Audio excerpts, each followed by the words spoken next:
Y en último lugar, pues contamos con Juanma Sánchez, músico divulgador, que nos va a hablar de las flautas ibéricas de tambor centero, historia y tradición. A partir de esas tres intervenciones vamos a tener, como en cada una de las finalizaciones de las sesiones, una mesa redonda para que todo el mundo pueda hacerle preguntas a los ponentes o reflexiones. Se habla un momento de debate y a lo mejor hasta tenemos alguna sorpresa, ¿verdad? Pues sin más les dejo, muchísimas gracias por vuestra asistencia.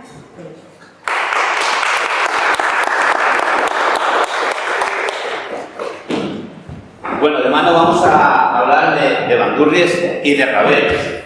Entonces queremos primero hacer evidentemente una pequeña muestra sonora, porque vamos a meternos en un cauce de formación importante y así vamos a entender mejor si el sonido nos ayuda.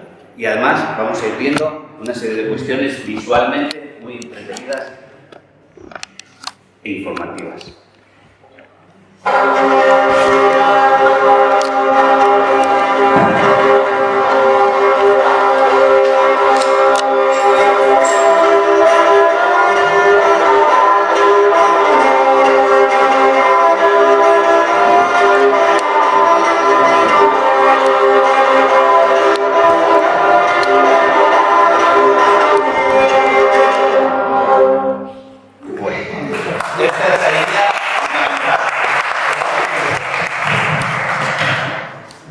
Son sonidos, como veis, se parecen, tienen su porqué.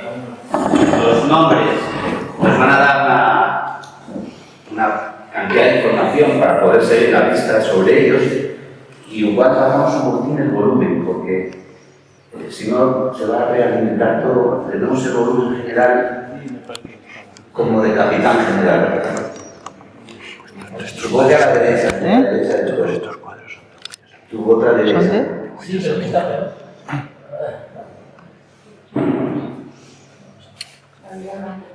Sí, Más mejor. ¿Y ahora? Ahora mejor. Bien, perfecto. Bueno, pues nada, bienvenidas y bienvenidos. Voy a tratar un tema sobre unos instrumentos músicos cordófonos frotados que conocemos normalmente con el nombre de rabel, pero también conocemos una serie de tipologías que tienen el nombre de bandurria. Normalmente cuando oímos la palabra bandurria nos lleva la imaginación al instrumento punteado, utilizado en agrupaciones como rondallas y tunas, pero como veremos hay otros instrumentos que portan el mismo nombre y tienen otra morfología. También conocemos la palabra rabel. En esta zona, este territorio, es uno de los sitios entre Toledo, el norte de Cáceres y Ávila, en donde conocemos este tipo de instrumentos. Si fuera poco, también conocemos como rabel, como bandurries, unos instrumentos que tenemos aquí, realizados con materiales como caña, con hueso, cera, carrañaca y más nombres. Todo esto tiene un porqué. Forma parte de un estudio que realicé y en el que conté, sobre todo, con instrumentos, datos e información que tuvieran una antigüedad documentable anterior a 1970, porque de esa época para acá, sobre todo en Cantabria, hubo nuevos artesanos, nuevos músicos, que de alguna manera modificaron el instrumento, con lo cual formaría parte de otro tipo de estudio más contemporáneo, para hacer un desarrollo histórico, etnológico de estos tipos de instrumentos. No, mejor con luz, por favor. Bueno. Igual se ha ido. No, porque está... ¿Preferís así? No, ¿Lo preferís así? Al final, venga, nada, déjalo así, está bien. Si lo veis mejor, que a mí no entendí muy bien. Pues eso, que esta serie de instrumentos, para poder documentar su historia y cronología, mejor a partir de 1970 hacia atrás. Y empezando a rebuscar con muchísimos museos, van apareciendo esos instrumentos que nos dan la pista.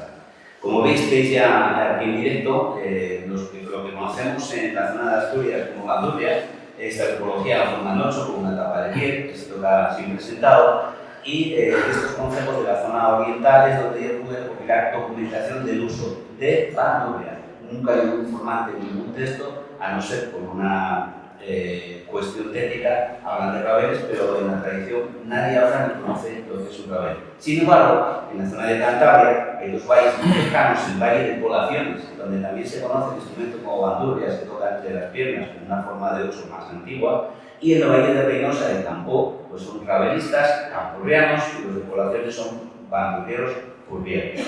Aquí vemos de nuevo esa diferencia del bandurriero purriego de Cantabria, con un instrumento formado de 8, tocando de las tierras, y a Paco Soares, que tuve la fortuna de conocer pues, a casi todos los que vais a ver aquí, tocando en la gloria de su casa. La gloria de una pequeña parte de una cocina en donde debajo tenían la leña, hacían calor y ellos estaban arriba como en la gloria. Y entonces ahí pues, se producían muchas cosas, entre ellas música. Aquí tenemos efectivamente pues, a Tomás Macho, a Martín de Valencia y a Paco Suárez de nuevo con esa posición para tocar los rabeles apoyados en el pecho sobre el hombro lo más directamente posible. Y Negreiroso, Paco Suárez son los más rabalistas conocidos tradicionalmente, y como veis también está Antonio Morante, bandurriero también, como veis en este formato distinto.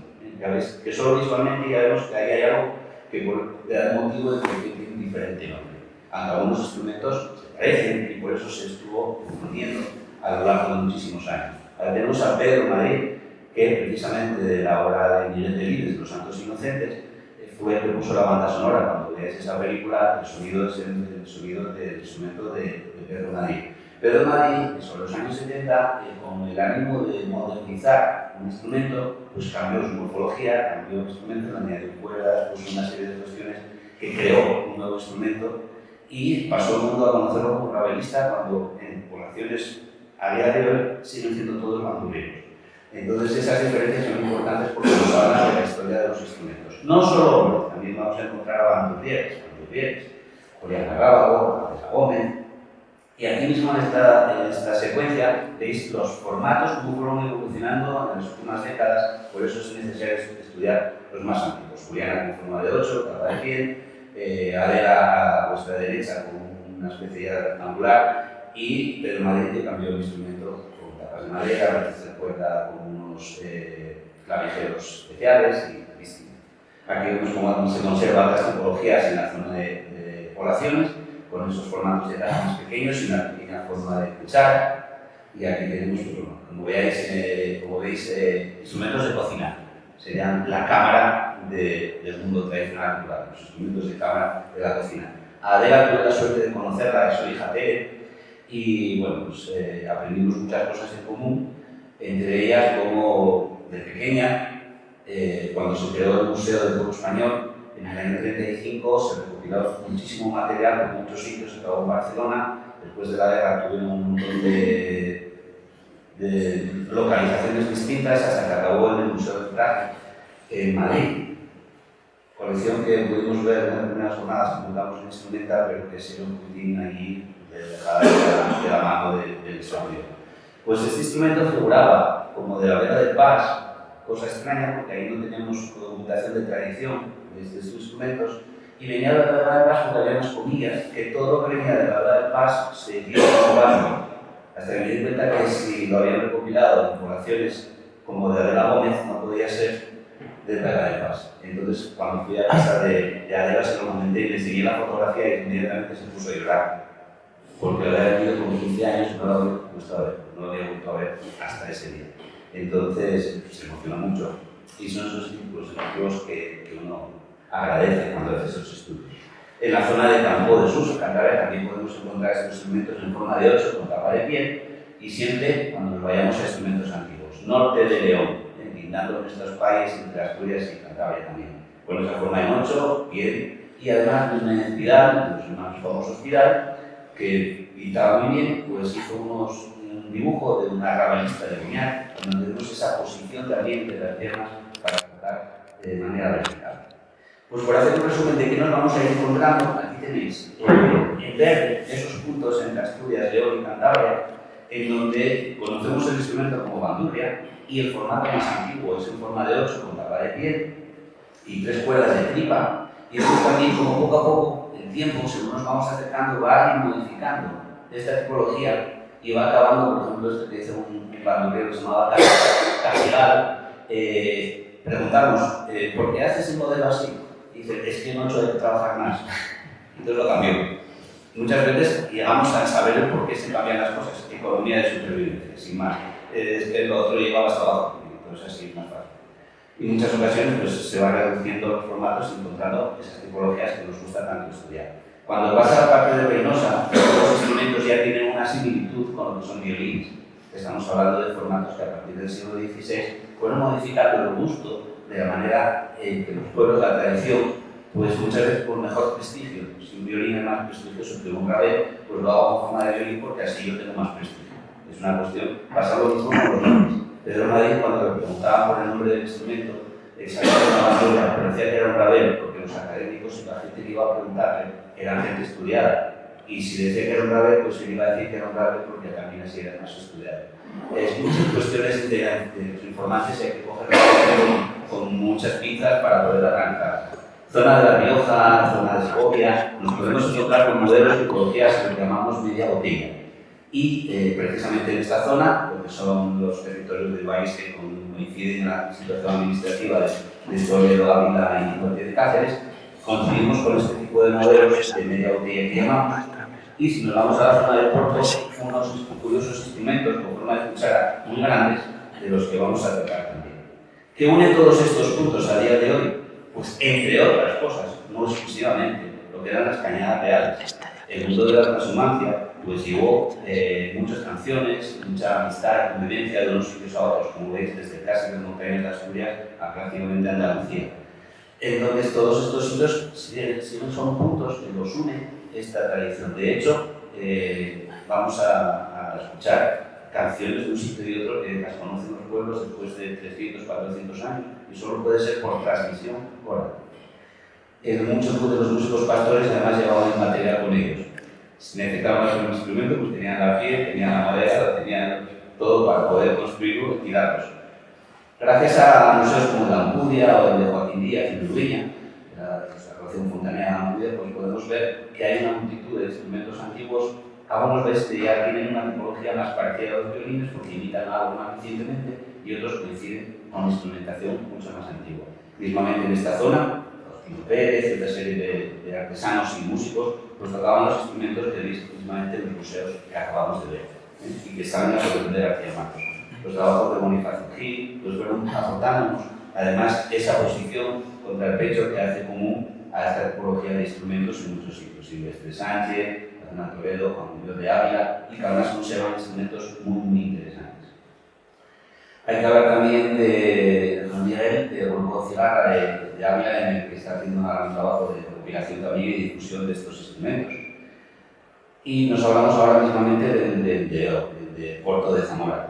Como veis, hay dos formatos, uno más parecido a lo que son latas y otro más parecido a lo que es una cuchara, de un formato grande. Esto nos lleva evidentemente a intentar identificar qué hubo antes de estos instrumentos. Y nos vamos a ir a la iconografía medieval, mismamente las cantigas de Alfonso X Sabio, donde algunos autores hablan de violas bordoneras. Y vamos a ver por qué. Cuando en mucha iconografía, vamos a ver, están los músicos de pie. Cuando vemos el instrumento, vemos que es para tocar sentado. Ya nosotros veremos alguna iconografía donde lo vemos claramente. Estos instrumentos, si lo pones a tocar en contra del pecho, el mástil es tan largo que no se puede tocar. Sin embargo, siguen haciéndolos igual. Y vamos a ver por qué. Aquí tenemos a Martín Puña, que si os fijáis, su mano está en la mitad del mástil. Esto es el porqué del instrumento. A la mitad del mástil pone una nota donde él cree que puede tocar o cantar y hace 2 o 3 o 4 notas más. Las otras 2 cuerdas son las bordoneras. Entonces utiliza eso para dar una armonía y dar un sonido de mayor volumen y le sobra medio mástil. Podrían guapamente haber quitado medio mástil y en la tradición, ¿y por qué vas a hacer esto? Pero la transmisión oral y la tradición consiste en la repetición de lo mismo durante 100 y cientos de años. Entonces, este es uno de los motivos. De un pintor de Badajoz, Adelardo, así, vemos aquí uno de los cuadros en los que antes de 1951 lo tuvo que pintar y vemos la misma idea del dedo para poder hacer los bordones y el mismo sistema. Sin embargo, Tino Pérez, que era de la Vera, era pirato, pero se fue a vivir al Jerte, pues entre otras cosas que tocaba y cantaba, este instrumento pues ya tiene más corto y es un formato más tradicional en su mundo. Cuando las normas llegan en el 42 y hace todo su trabajo de campo, se encuentra con la cartera de Toledo, un montón de músicos que afortunadamente tenemos estos datos para oír sus canciones y todo. Otros detalles interesantes, José Ortiz Chávez, cuando ves estas fotos por primera vez, dices, madre mía, qué documento etnográfico más bueno. Bueno, pues resulta que después descubrimos que este señor era un modelo y lo mismo aparece tocando un xisto en Navarra, sí, como con un remo, la carretera, ¿no? Con lo cual muchas veces tenemos que coger con pinta la información que nos llega y tal. Probablemente entre los trajes, los instrumentos sean antiguos, pero él era un modelo que lo ponía ahí para hacer la foto que quedara ahora. Cuando llegamos también a servir en la pista de García Matos, después vinieron otros como siguió la pista de Lomas o de Sinder, de otros que cuando iban a investigar contactaban con las personas de la zona que ya tenían un conocimiento, pues a través de las universidades o gente tal. Y muchas veces lo que llevaban es al mismo informante. Y a veces nos encontramos que el informante era casi un profesional, les cantaba lo que ellos querían oír, porque además iba a cobrar. Entonces aquí también tenemos muchas pistas los informantes de todas estas épocas. Pero los instrumentos están muy bien. En esta colección de García Matos vemos algunos de los instrumentos aquí y veis estas tipologías con los adornos por detrás, con esa forma de media botella y que Carmen, su hija, pues conservaba en su casa y fue donando despacito lo que hablábamos en la colección está dispersa hoy día por varios sitios. Mismamente en el Museo de Familia de Urueña podemos encontrar un modelo interesantísimo porque aquí vamos a poder documentar, gracias a las estrofas del Palacio de la Quintana de Trujillo, que estas figuras son de finales del 16 y es la misma tipología. Ahí estamos hablando a través de la transmisión oral y de la tradición. Podemos documentar en Cáceres un instrumento que no cambió por lo menos en 440 años. Hay que dar un premio a todos los arrabelistas que estuvieron tocando durante más de 4 siglos, manteniendo la misma morfología. De la misma forma, por ejemplo, en la cartera en Toledo podemos encontrar esto. Aquí quiero hacer mención a Miguel, que está aquí entre nosotros, porque contacté con él allá cuando los dinosaurios poblaban la Tierra. Gracias a que por internet, buscando documentación de Cáceres, me encontré con esta portada de disco de su grupo Muérdago. Inmediatamente lo busqué, acabé buscando su teléfono y nos pusimos en contacto hasta tal manera que acabó tocando en Asturias en encuentros de bandurrieros y rabelistas y yo vine aquí. Entonces, tenemos anécdotas muy curiosas, como cuando tocaba una canción de La Molinera y él hacía 500 y pico kilómetros, llegaba a un pueblín de Callao, se pone a cantar y la gente empieza a cantar con él. La molinera trae coraje, ese molinero, por batir, pero ¿qué es esto? Si a 500 kilómetros yo nunca estuve aquí, ya la sabéis. Es que no eres el primero que viniste. De Extremadura vienen más, vienen con la resonante. Es guapísimo el mundo del tradición. Y estos modelos también en el Museo del Pueblo Español, actualmente en el Museo del Traje, pues los podemos encontrar pues, en las Navas, en muchos sitios. Sobre todo en el puerto del Águila, Antonio Álvarez, a finales del 19 empezó a construir estos instrumentos que traían algunas reproducciones como la que veis aquí, que tiene una caja de resonancia con un cuerno de bata. Esto es muy curioso e interesante porque también nos habla de las posiciones de los territorios y dónde van los instrumentos de un sitio a otro. Y estos modelos en Abarcán también los podemos encontrar en los museos. De la zona de Cameros, en Logroño, en La Rioja, nos encontramos con estos estilos de media botella y Javier Asensio, otro compañero investigador de los instrumentos y de la tradición, pues localizó algunos modelos bien antiguos. En la zona de Palencia, de la izquierda, en la zona de la Pujarra, que como veis coincide prácticamente con los de Toledo de esta zona. Otra vez volvemos a las resonancias, a los pastores que esta tipología van de norte a sur y tienen pues una relación que es muy guapa de investigar. Otros instrumentos que tenemos aquí en el museo que vimos esta mañana tiene este formato con la hoja de laca puesta arriba, que curiosamente va y aparece en Cataluña, en Lleida, en un valle de Àneu. Este modelo es interesantísimo porque se parece mucho también a los de Ávila y este otro que apareció en Asturias en una casa abandonada hace 60 años. Y a veces no sabes cómo es posible que aparecen las cosas fuera de su territorio, con lo cual quiere decir que la gente caminaba muchísimo de un sitio a otro, pero podemos saber de dónde son por esa tipología. Aquí los veis y podemos reconocer de dónde son unos y de dónde son otros. En otras ocasiones ahora ya tenéis suficiente información para saber que este tipo de instrumento también de la colección de García Matos está en la colección de Urueña y no se corresponde con lo que nosotros recibimos por información en la Magna Antología, donde pone Santander, Rabeles de Santander. Ahora mismo ya vosotros podéis decir, no es posible que sean de Santander porque son de la tipología de Cordero, Cáceres y Ávila.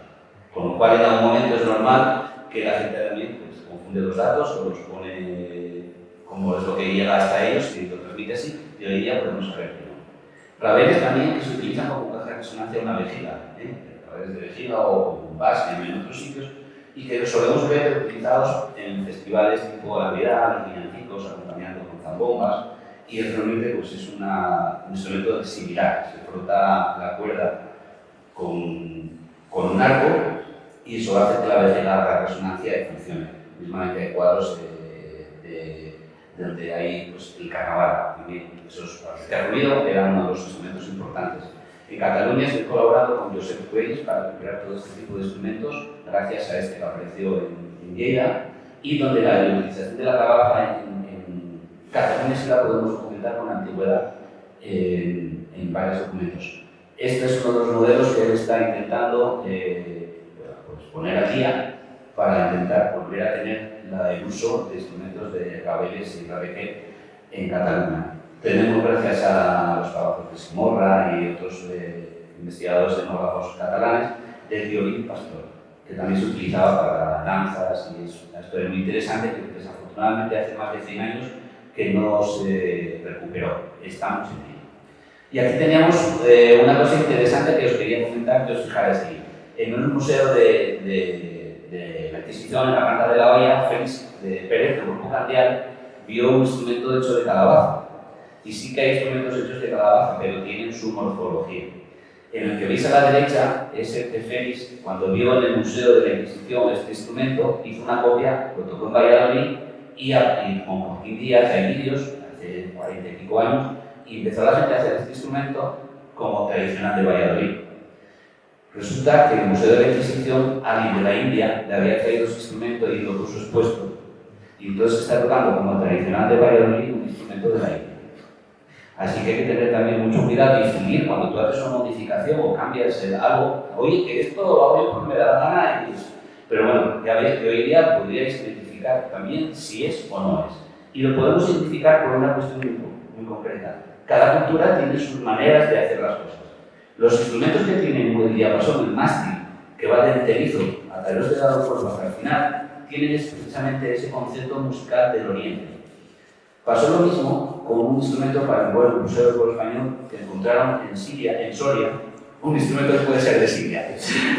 Y entonces aquí tenéis una especie de Wembley que también tiene ese mástil que atraviesa, como en el Antiguo Egipto, atraviesa todo el instrumento y hace además un poco de tensión sobre la piel para que se pueda vibrar y hacer un mejor sonido. Las bandurrias asturianas tienen una ornamentación que según las ves te evocan directamente lo que es la simbología, lo que hablábamos con Clara ayer, de los rituales, de las creencias, sin una mano, un corazón, un sagrado corazón, algo que te evita el mal de ojo o que te protege de lo que hay en el entorno. Y a veces lo tenemos ahí y no lo vemos. Cuando este instrumento hoy en día casi tampoco muy poco conocido, la bandurria en Asturias, yo llegué a conocer al último bandurriero como el mohicano y decidí que había que recuperar esto y a ponerlo en valor. Entonces, al final de los estudios pude hacer un libro con un método, con las grabaciones, con todo, y encontré que muchos se habían emigrado a Argentina. Esta es una fotografía en Buenos Aires donde prácticamente no conocían la gaita, pero sí conocían la bandurria. Todo el mundo se reunía en la familia, cantaban con ella, hasta conseguir un disco que grabaron Pepe Blanco y Pepe Calvo, los que están ahí, cantando una tonada. Ahí están con una botella de vino, pero ellos evocaban su forma de vivir como migrantes en Argentina, como estuvieran echando siempre. Bueno, pues así lo pasaban de bien. Y aquí estas son las fotografías que me flipan, porque fijaros en el instrumento y fijaros en tienen los oídos, y ahora vamos a una iconografía que tiene casi 1000 años. Y otra vez la transmisión visual a través de muchos siglos contiene los mismos elementos. Un gran arco o rabil con el que hacer un sonido continuo. Este instrumento, como veis, tiene unos agujeros que se ponen por acústica, no es por solo ornamentación. la volumen de graves, agudos y todo se puede regular en una tapa de piel, con lo cual también las tapas de madera son uno de los elementos acústicos para tener en cuenta. Otro detalle importantísimo, estos ecuatorias asturianas tienen también los oídos, las orejas, en esa posición para esos motivos de sonido. Pero es que cuando a finales del siglo XV en Seattle, en Valencia, aparecen estas pinturas prácticamente con el mismo instrumento, más escotaduras, resulta que los Borgia consiguen el papado, se van a Roma y se llevan este tipo de instrumentos con ellos. Con el tiempo, en Italia, con muy poco tiempo, va y cambiaron el nombre del instrumento y llamaron viola de gamba, y es lo que nos volvió todo por Europa a través de esta tipología de instrumentos. Esto era apasionante. Si damos el salto no solo a Roma, sino que damos el salto del Chaco y nos vamos a Chile, nos vamos a encontrar con estos instrumentos tocados en esta forma, que es particular. Si no la ves, no se te ocurre tocar así. Y los instrumentos tienen que ser especiales también para tocar así. Pues nos encontramos con que ya en el año 60 pues nos podemos documentar con este formato, entre otros. Incluso hay alguna grabación. Su utilización es más bien como de acompañamiento, haces un ron y se canta con ello, o se acompaña con guitarras y voces.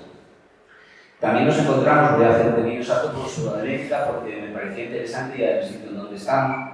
Y aquí tenemos en la isla de Chiloé, también intentar llamar Nueva Galicia. Se intentó hasta independizar de Chile, en una guerra la perdieron y entonces no son gallegos, son chilenos, pero bueno, hay una historia muy bonita y entre ellos la utilización de este tipo de instrumentos que sobre los años 80 modificaron y uno de los artesanos confesó que lo había visto en una enciclopedia y entonces copió, tendría más peso.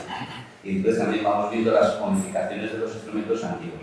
En otras ocasiones llegan directamente del mundo de los misioneros, del mundo de los jesuitas, franciscanos, que ya hablábamos también muy clara, de la motivación de cómo pueden aparecer en cada territorio, así podemos identificar si tienen más o menos de antigüedad en la zona, dependiendo de la morfología.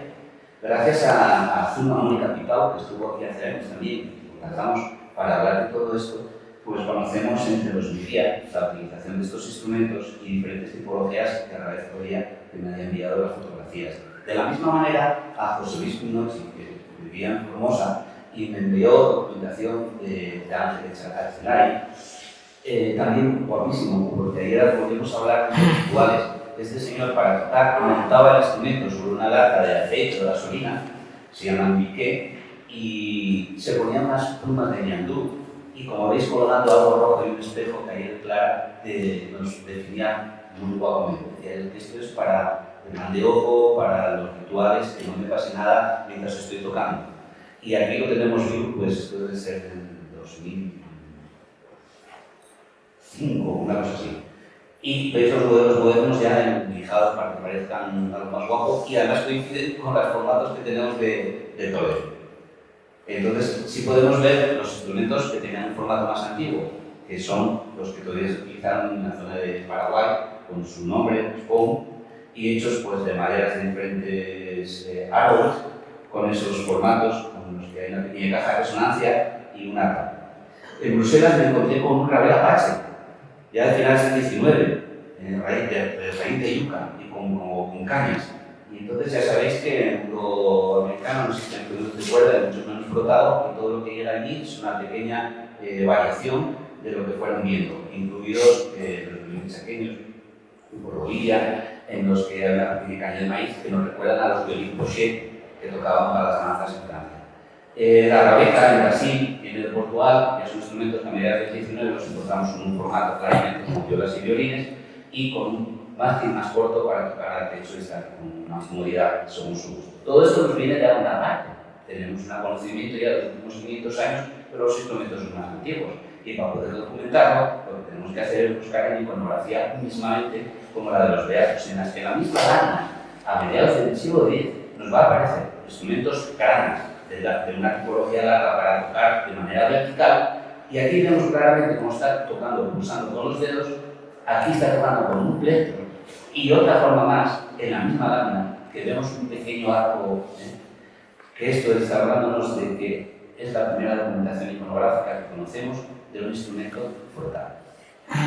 A partir de aquí vamos a encontrar miles de iconografías de instrumentos tocados entre las piernas o entre las rodillas que son muy similares a lo que se conserva mismamente en Asturias, un superviviente medieval, como otros instrumentos existen, y que veis que tiene los oídos en los mismos sitios de unos de los más antiguos, la aparición de cordales de madera que seguimos utilizando, y aquí un ejemplo claro de cómo en la misma iconografía las bandurrias, las violas nocho, con los agujeros en el mismo sitio, con un gran arco para tener un sonido continuo, aunque están de pie, se interpreta la mitad de la parte de abajo en piel y la mitad de la parte de arriba o tallada o en metal. Veis que la morfología es distinta. Ya no solo la morfología, sino que la forma de tocar, cuando se pone en la rodilla, lo que se mueve es el instrumento. Y los dedos no pulsan sobre un diapasón, sino que pulsan sobre la cuerda, incluso la uña por detrás. Otra técnica, otro concepto, igual de bonito y bueno, pero no tiene nada que ver con lo que nosotros conocemos. El desarrollo cultural es distinto. Aquí vemos un ejemplo de lo que cuando encontramos en Ávila un instrumento como un cuerno de vaca, resulta que lo que se está reproduciendo porque en algún momento vio otros instrumentos que tienen o un coco o algo similar. Si no, no pinta nada en un territorio como Toledo, Ávila, Logroño y Cáceres, este tipo de instrumentos. Esto lo vamos a encontrar por muchísimos sitios del mundo, desde el mundo persa, que se distribuyeron instrumentos incluso con los mismos nombres. Entonces, para estudiar esto, tuve que mirar qué significaba el grupo consonántico, que es como ellos utilizan ahí las palabras, rababa. Y descubrí que en los diferentes diccionarios catedráticos del persa y del mundo de lenguas árabes que encontré, me decían varias acepciones. Había dos que me llamaron la atención. Uno era nubes, no tenía nada que ver. Es lo mismo que si yo escribo P y T, y le tengo que poner vocales. Pues puede salir pata, peta, pica, pota y otras. Entonces, cada una se distingue muy bien lo que quiere decir. Y las dos que encontré del grupo consonántico rabá eran alianza y compañeros. Inmediatamente lo que me vino a la cabeza es sonidos juntos, que es la misma palabra, el mismo concepto del mundo griego tenía para sinfonía. ¿Y por qué lo definía así? Porque un rabé, algo que tiene una alianza y sonidos juntos es porque está jugando con un arco. Si no, no tiene sentido, porque en el mundo oriental, muchas de las melodías, como decís, son punteadas y no tienen sonidos juntos. Pam, pam, pam, tantito. No hay como silbar un mundo europeo, desde el mundo carlígeno, todos tenemos ese sonido de roncón sobre el que cantamos. Entonces son dos conceptos musicales que aparecen por distintos sitios. Estas sinfonías, tanfonas, organismos, las vamos a poder ir documentando cada vez mejor a lo largo de los siglos a partir del 12, y en Asturias nos encontramos con que tenemos un instrumento que a la gente popularmente denomina gaita de rabín. Rabén y rabín son las mismas palabras y vienen desde el mundo greco-latino. Ya no solo tenemos un instrumento que culturalmente, ni técnicamente, ni morfológicamente tiene que ver con el sur de los mundos africanos, sino que encima, además, la palabra es greco-latina, con lo cual tampoco cumple con que tiene que ver con rabá. Rabé puede perder la B, pero etimológicamente las consultas hechas nunca pasa a él, con lo cual nos podemos quedar en rabé, es así. Pero sin rabo es precisamente la etimología de rabé y rabín. En Asturias está viva la palabra, porque denominamos rabín a cualquier manivela, como en este caso en un molino, para poder hacer girar la rueda con el mecanismo que tenemos en las zanfonas. Y además a los instrumentistas los llamamos rabileros, le dan a rabinar. Y a día de hoy, si un niño o alguien mete la mano en un cajón, deja de rabinar ahí. Tenemos un líquido. Bueno, pues, ¿qué significa la palabra bandurria? Para poder identificar todos los instrumentos y de dónde vienen. Pues la bandurria y el pandero, resulta que es la misma raíz etimológica. ¿Qué tienen en común? El piel, el pellejo, que es el material que se utiliza en su construcción, como pasa en los nombres del 98% de los instrumentos, y cuanto más antiguo, más se cumple. Así podemos documentar que cuando hablamos en toda Sudamérica nos encontramos con el furro, el mandullo o el bandullo, que tienen el nombre por la piel. Y aquí tenemos ejemplos también, como en el mundo todavía del norte de África, existe el bandil. Y de aquí te pones un palo a un bandil y te sale con un instrumento de cuerda con el que tocar, y tienes un bando. Así vamos a ir documentando muchísimas de las palabras y instrumentos a lo largo de toda Europa y del mundo gracias a esta pista. Las bandoras, la pandora, la bandurria. Se modifican por aculturación y culturación, pero todos tienen una raíz en un nombre que era lo que se ponía al inicio, una piedra. Así tenemos Por ejemplo, en el mundo egipcio, la palabra P, la letra P inicial, no existe. Y luego la cambian por una D, una T, una M. Si podemos saber en qué parte del mundo cambió la palabra para darle una nueva pronunciación. Y además, todos estos instrumentos que veis aquí tienen el nombre relacionado con esa antigua palabra persa, distribuida por muchísimos lugares del mundo. Para ir acabando ya, tenemos aquí diferentes instrumentos, como veis, tocados de pie, tocados de las piernas, en diferentes partes del mundo, que todos tienen un desarrollo particular de la identidad, pero que parten de una misma propuesta a la hora de construir los instrumentos. Y entonces en este mapa, para rematarlo, veis como desde una parte etimológicamente surge un instrumento al que se le pone pie, puede ser una percusión, y a partir de ahí puede ser de cuerda, y a partir de ahí se le pone un arco, y poco a poco se distribuye. ¿Qué nos pasó en la península? Que por una parte, por el norte, llevan de una manera, y por la parte del sur llegó el otro. Los encontramos y alguien dijo, ¿es lo mismo? Pues no, es parecido. Entonces ahora podemos intuir muchísimo mejor todo. Después de este estudio tuve la suerte, como os decía, de poder editarlo en un libro, junto con un CD en el que hay las grabaciones de los antiguos bandureros asturianos, de cómo yo interpreté lo que escuchaba para que dara un punto de inflexión de lo que teníamos en la tradición y cómo podemos seguir a partir de aquí haciendo lo que queramos. Así que muchísimas gracias por la atención y espero que sigamos disfrutando de la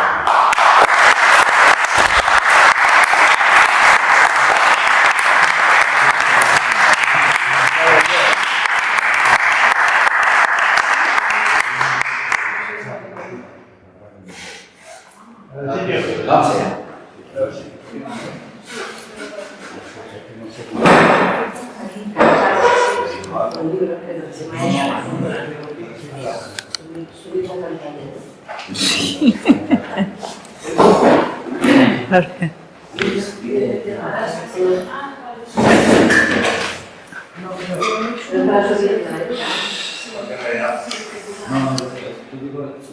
La pantalla.